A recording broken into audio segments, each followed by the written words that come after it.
직장에서 나를 미쳐버리게 만드는 상사, 부하 직원, 이런 사람들, 아니면 사회를 살면서 나를 스트레스 받게 하는 모든 사람들 때문에 혹시나 정신병 아닌가? 라는 고민 해보신 적 있으세요? 그러면 당장에 정신과를 찾아가기보다는 뭔가 스스로 자가 진단을 할 수 있으면 참 좋을 텐데. 그쵸? 이런 고민했던 사람, 오늘 영상 집중. 이 책은 도서지원과 광고료를 지원받았습니다. 출판사 여러분, 감사합니다. 안녕하세요. 아르고심리의 범죄심리학자 배쌤입니다.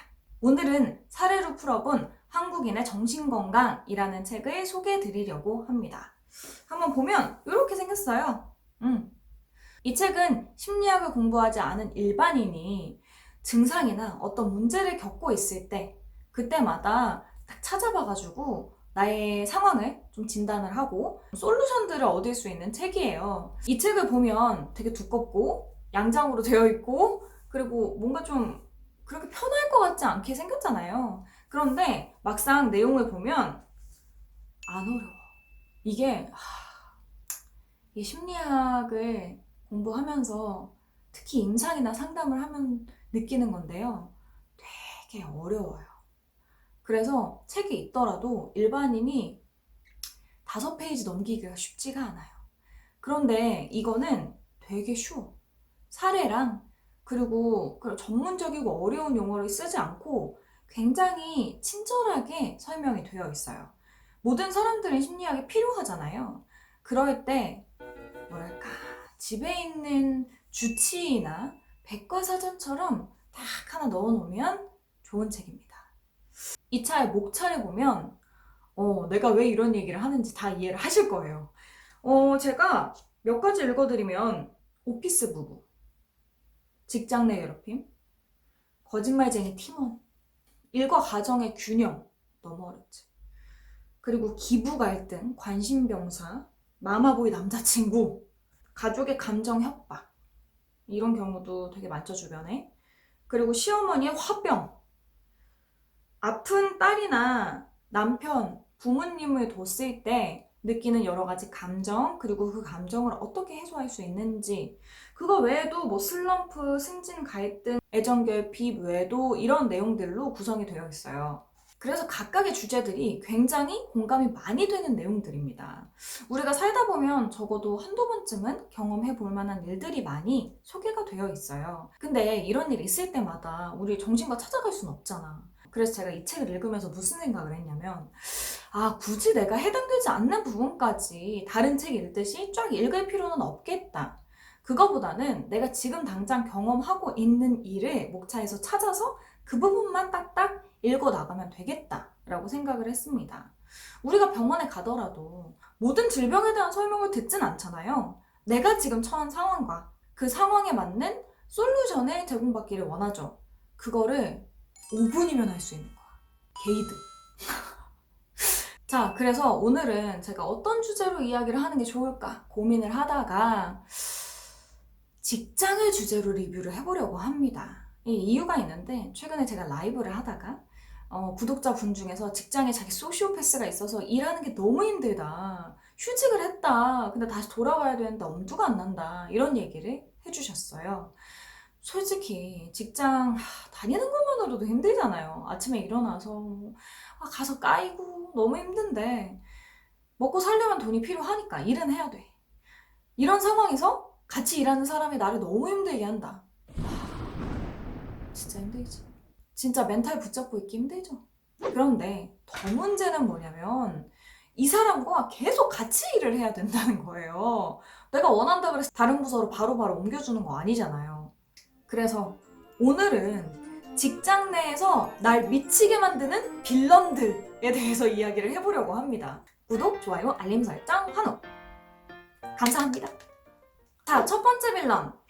거짓말이 일상인 구라쟁이 팀원입니다. 사례를 들어보죠. 빌런 A는 상습적으로 거짓말을 합니다. 업무를 체크하면 시작조차 하지 않고 다 했다고 말을 합니다. 그래서 처리한 자료를 보자 라고 이야기하면 갑자기 컴퓨터 파일이 삭제됐어요 라고 둘러대고 업무 태만이 확인돼서 이유를 추궁하면 정말 온갖 온갖 핑계를 다 대요. 그러면서 다른 사람에게 책임을 돌립니다. 믿을 수 없는 일도 종종 발생하는데요. 빌런 A가 정시 퇴근을 한 날, 그때는 매번 빌런 A가 야근 식대를 청구합니다. 아무도 그 빌런이 일하는 걸 본 적이 없는데요. 그래서 저는 며칠 전에 빌런 A를 크게 나무랐어요. 근데 더 황당한 일이 벌어졌습니다. 갑자기 휴대폰을 꺼내더니 녹음기를 켜는 거예요. 그리고 저를 삐딱하게 쳐다보면서 우리 오빠가 고위공직자거든요. 저는 이 녹음기로 다 알릴 거고 그러면 저희 오빠가 가만두지 않을걸요? 이러면서 큰 소리를 쓰는 겁니다. 2년이 넘게 빌런 A를 포용하려고 진짜 모든 팀원이 최선을 다했어요. 달래기도 하고 어르기도 하고 진짜 할 수 있는 모든 방법을 다 쓴 것 같습니다. 그런데 아무것도 소용이 없어요. 이제는 팀원 모두가 빌런 A랑 더 이상 같이 일할 수 없다고 아우성입니다. 해고를 시킬 수도 없고 도대체 이걸 어떻게 해야 되죠? 사실 우리 모두는 거짓말을 해요. 예의상 싫어하는 사람한테 다음에 같이 식사해요 라고 이야기를 한다든지 예의상 맞장구를 쳐주는 거, 이 모든 것들도 거짓말이죠. 그런데 이런 거짓말은 괜찮아. 처세의 한 일환이잖아요. 그런데 문제가 되는 건 다른 사람들을 착취하고 속여서 어떤 것을 얻어내기 위해서 하는 거짓말. 이거는 참을 수 없지. 제가 거짓말의 종류를 한번 살펴보면 3가지 정도 종류가 있는데요. 첫 번째는 선의로 하는 선의의 거짓말이에요. 이거는 회사 내에서 서툰 인턴이 들어왔어요. 근데 인턴은 다 서투이잖아. 근데 막 너무 긴장해가지고 애가 얼어있어요. 그러면 잘하고 있어 라고 이야기를 해주는 선의의 거짓말. 두 번째는 악의의 거짓말입니다. 나쁜 의도를 가지고 이익을 얻기 위해 타인을 속이는 거짓말들이죠. 세 번째는 하얀 거짓말이에요.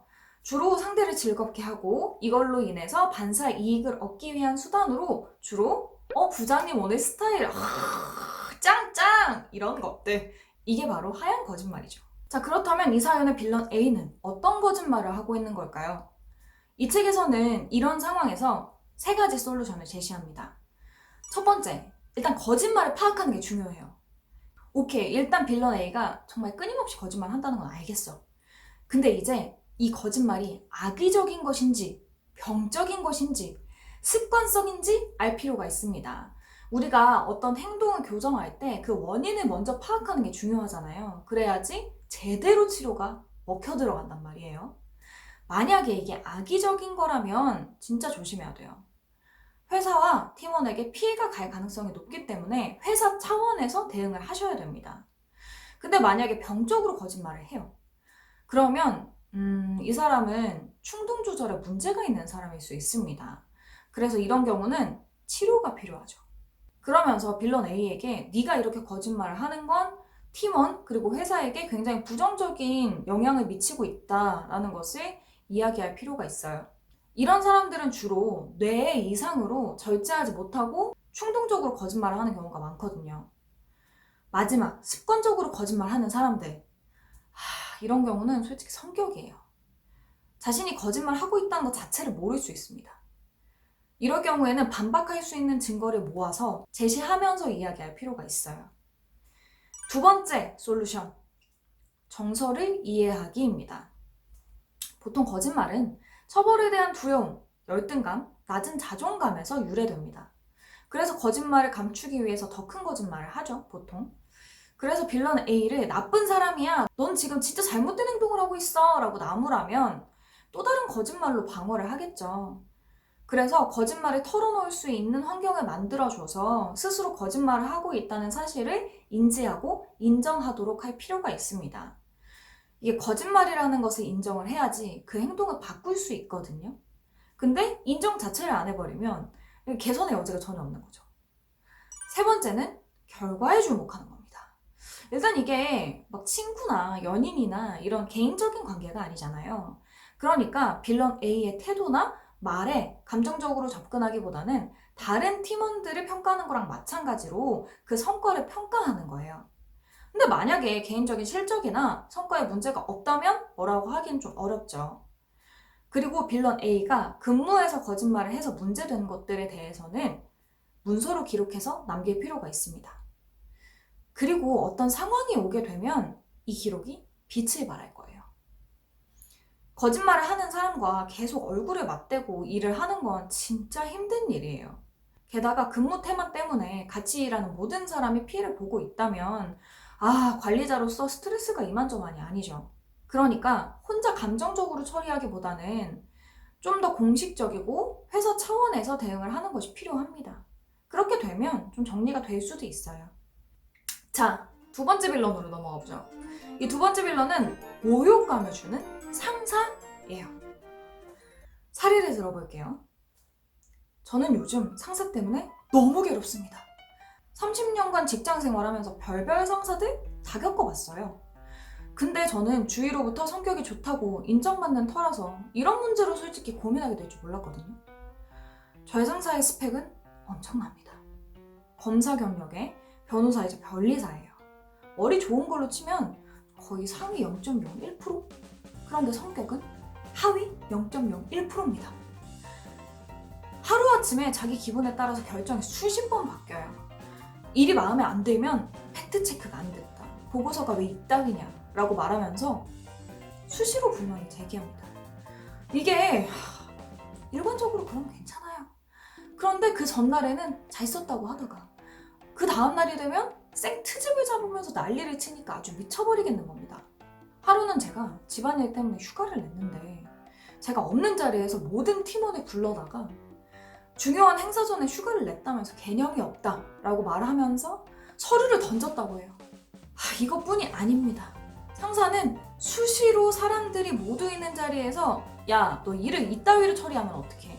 진짜 마음에 안 든다 라고 말하면서 모욕감을 주기도 했어요. 정말 도저히 참기 힘들어서 저는 회사에 진정을 냈습니다.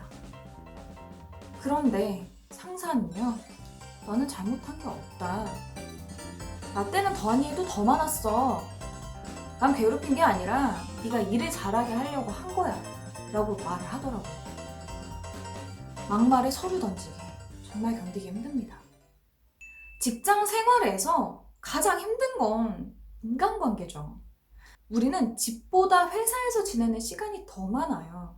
물론 내가 속한 직장에서 인정받고 승진하고 연봉이 오르는 건 우리 모두 다 꿈꾸고 기대하는 일입니다.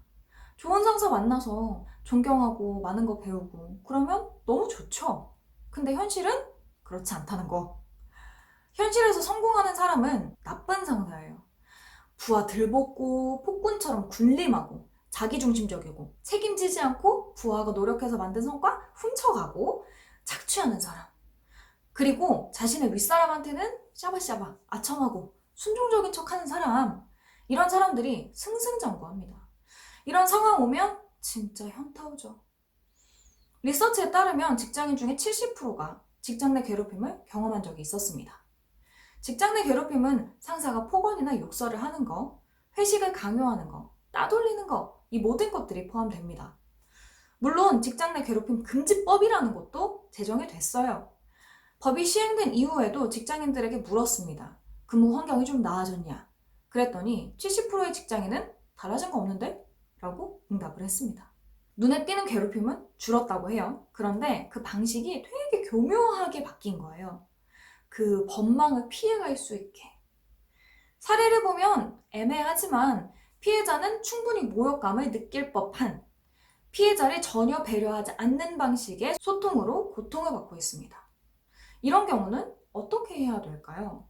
퇴사가 답일까요? 자, 첫 번째 솔루션은 신중하라입니다. 상사는 임의적으로 내가 원한다고 바꿀 수 있는 게 아니에요. 그래서 부하로서 폭발해서 욕설을 하고 폭력적인 반응을 하는 건 나에게 무조건 불리합니다. 직장 내 괴롭힘으로 신고할 수 있겠죠. 이렇게 진정을 넣을 수도 있을 겁니다. 하지만 신고를 한다 해도 가해자가 내 눈앞에서 영영 사라질 가능성은 낮죠. 그리고 언제나 법에는 허점이 있습니다. 그 법을 나만 알고 있는 것도 아니죠. 그래서 문제 제기를 했다가 내가 직장을 되려 그만두게 되는 상황이 생길 수도 있어요. 이렇게 되면 안 되는 거지. 근데 현실은 이런 일이 비일비재하게 일어나요. 그러니까 문제 제기도 진정도 잘 신청하지 못하는 겁니다. 특히 상사가 회사에서 인정받는 전문가일 때는 더더욱이 말이죠. 그래서 일단은 지금 내가 하고 있는 일과 직업의 가치를 한번 생각해 보는 게 중요합니다. 이게 그렇게 가치가 있는 일이 아니라면 퇴사를 하셔도 돼요. 그런데 진짜 힘들게 들어갔고 내가 진짜 너무 바라던 일이에요. 그러면 다시 한번 생각할 필요가 있어요. 자, 두 번째 솔루션. 일단 살아남자. 여기서부터 진짜 현실적인 조언이에요. 잘 들으셔야 됩니다. 일단 나쁜 상사한테 집중하지 말고 힘든 나한테 초점을 맞춰보세요. 그리고 상사와는 일정한 거리를 유지합니다. 그런데 내가 거리를 유지한다고 해서 상사가 그 거리를 존중해주진 않겠죠? 뭐 특히나 이런 상사의 경우에는. 그러니까 괴롭힘의 증거를 기록으로 일단 남겨두세요. 세상 일 어떻게 될지 모르니까. 만약 이런 스트레스 때문에 정신과를 찾아갔다면 정신과에서 기록을 남겨두세요. 만약에 직장 내에 상담실이 있다면 외부에서도 상담을 한두 번쯤은 받아서 기록을 남겨두는 것도 좋습니다. 왜냐면 회사 내에서는 그 기록을 떼려고 하면 이게 좀 어렵고 복잡해지는 경우도 생기거든요. 그래서 밖에서도 진단을 조금 받아보시고 그 진단서를 떼놓으시는 게 좋을 것 같습니다. 그리고 상사한테는 예의 바르게 행동하세요. 그래야 빌미를 잡히지 않으니까요. 만약에 상사에 대한 생각이 같은 피해자가 더 있다면 이왕이면 집단으로 대응하는 것이 좋습니다. 그러면 회사 측에서도 이거를 그냥 무마하거나 쉽게 넘어가기는 어려운 일이 되거든요. 그리고 나의 정신건강을 위해서 스트레스 관리를 꾸준하게 해주시는 게 중요합니다. 그 사람을 바꿀 수는 없어요. 그러니까 내가 꾸준하게 운동을 한다든지 퇴근 후에 취미생활을 하는 방식으로 스트레스 관리를 꾸준하게 하시는 게 필요해요. 일단 내가 건강한 게 제일 중요한 거잖아요. 직장 생활은 참 힘듭니다. 그만두자니 돈이 걸리고 계속 다니자니 스트레스 너무 받고 이것도 힘들고 저것도 힘들어요. 이직은 뭐 쉽나? 이직도 어렵잖아요. 그래서 결국에 우리가 가져야 되는 건 지혜로운 인간관계 스킬입니다. 일단 내가 할 수 있는 걸 해야 하잖아요. 그래서 그런 부분을 좀 고민을 해보시는 게 중요해요. 그리고 마지막으로는 만약에 상사가 다른 사람한테는 안 그래요. 근데 나한테만 그래. 그러면 왜 그럴까 생각해 보는 것도 중요합니다. 괴롭힐 만한 빌미를 자주 준다거나 아니면 어떤 책 잡힐 일을 나도 모르게 더 많이 만들어내고 있을 수도 있어요. 그래서 그런 일은 없어야 되잖아요. 확인을 해보시고 스스로의 행동을 어떻게 하는 게 가장 유리할지 생각해 보시는 것도 물론 도움이 됩니다. 자, 오늘은 사례로 풀어본 한국인의 정신건강이라는 책에 실려있는 두 가지 사례를 가지고 리뷰를 해보았습니다. 사실 사례가 133개, 엄청 많아요. 그래서 모든 사례를 리뷰할 수는 없었습니다. 그래서 모든 사례를 리뷰할 수는 없었지만 한국인의 정신건강을 해치는 다양한 사례들이 들어있으니까 직장 내 문제가 아니더라도 지금 삶에서 정신질환이나 결정장애, 열등감 같은 내 속마음의 문제, 아픈 가족으로 인해서 스트레스 받고 있거나 부부 문제, 이런 가족에 대한 문제를 겪고 계시거나 아니면 스토킹, 데이트 폭력과 같이 사회적인 문제를 경험하고 계시다면 이 책이 도움이 될 수 있어요. 그래서 지금 당장 읽지 않더라도 하나 구매해서 책장에 넣어놨다가 필요할 때마다 쏙쏙 찾아보시면 도움이 될 것 같습니다. 사실 인터넷에도 있어요. 그런데 인터넷의 정보는 정확성을 확인하기가 어렵잖아요. 그런데 이 책은 전문가가 쓴 책이기 때문에 정확합니다. 자, 오늘의 심리학책 리뷰는 여기까지. 이번 영상이 도움이 되셨다면 구독, 좋아요, 알림 설정, 땡스로 아르고 심리를 응원해주세요. 저는 그럼 다음 영상으로 다시 돌아오겠습니다.